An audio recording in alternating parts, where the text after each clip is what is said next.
If you're in the market for a mid-size luxury sedan and you think Mercedes and BMW are simply too common, well, you'll want to consider this. It's the brand new Jaguar XF 35T. Under the hood, you'll find Jaguar's 3-liter V6. It is supercharged for 340 horsepower. It's connected through an 8-speed automatic transmission with paddle shifters, and it powers the rear wheels. EPA rates it at 20 miles to the gallon around town, 30 on the freeway. Ingress into the back seats is very easy thanks to wide openings, and I have lots of legroom. I even have my own 12-volt socket and aircon.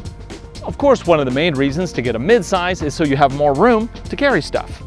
Here, the Jaguar doesn't disappoint, with a trunk that's actually quite large. Now, funny, it doesn't go very deep, but it goes in way into the inside. Yeah, you could fit a lot of stuff in there. If you need more space, the center seat folds down for a pass-through. Under here is a spare tire, and then on the sides we have little hooks to hang a shopping bag.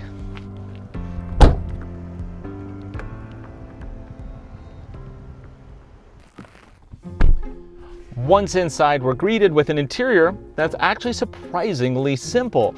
It's not overly fussy. Whereas Mercedes is trying to reinvent the wheel and BMW is going with big screens, this Jaguar actually is pretty traditional.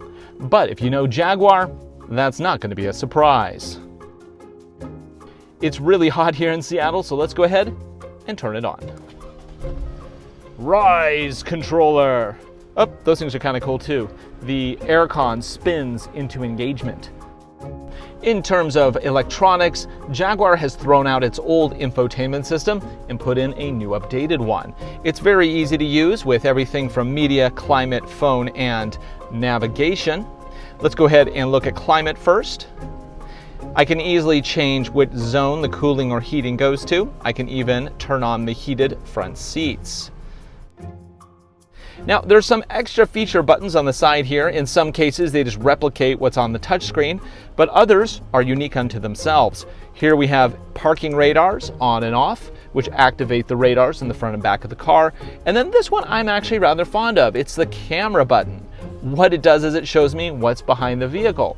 But one of the cool things about Jaguars and Land Rovers, which of course have a shared owner, is that they allow you to turn the cameras on whenever you want. You want to be driving down the freeway looking out the back of the car? Just hit the button. Most car makers don't enable that. I'm really happy to see that Jaguar does. The backup camera will also detect if cars are coming from either side. The InControl Touch Pro infotainment system in this XF is all new for 2016. It features much better menus than the outgoing system and is way more responsive. Of course, you can switch between XM and terrestrial radio, as well as plug in your favorite media player. Navigation is straightforward with a touchscreen input. The maps are high resolution with clean lines and very nice details. Beyond the more traditional functions, InControl Touch Pro also supports apps for Android and iOS devices. You can browse your mobile calendar, contacts, even with pictures, which is nice, as well as browse all your music through the USB interface. In the main gauge cluster, we have speedo on the left, tach on the right. It's all the way up to about 6,500 RPM according to this dial. In the center, it has a color LCD display. Now, it provides a number of functions, telling me, of course, what gear I'm in. It also shows a picture of the car to show if there's any doors open. I do have small kids, and it's really nice to see which seatbelts are buckled and which ones are occupied, but no buckle engaged. Now, that's not it for the features. This car actually has more. Down here we have the Dynamics control system. What that does is let me switch between a variety of car programs. Everything from snow and ice, where it'll cut the power to make sure that the vehicle doesn't spin its tires too easily on slippery surfaces. Eco, which will conserve fuel. It also has a normal mode, which of course is just normal. But the next feature is actually my favorite. This is dynamic setting. What that does is it makes the vehicle much more aggressive in the way it drives and in the way it sounds. Speaking of driving, let's stop talking about this and take it out onto the road.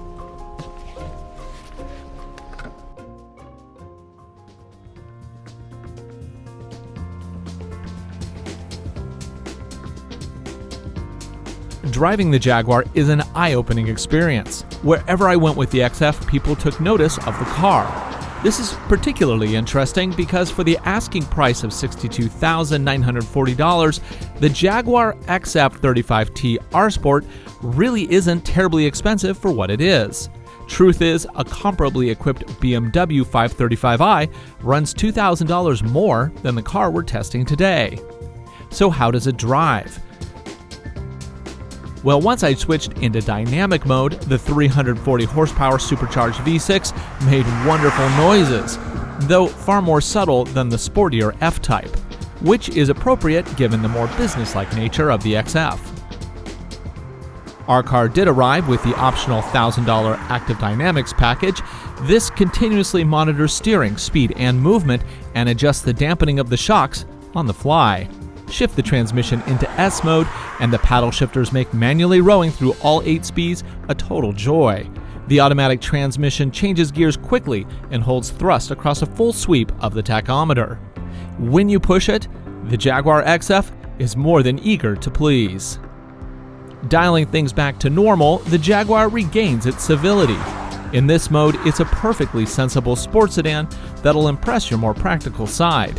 It features blind spot monitoring, lane keep assist, and an available heads-up display to help keep your attention on the road.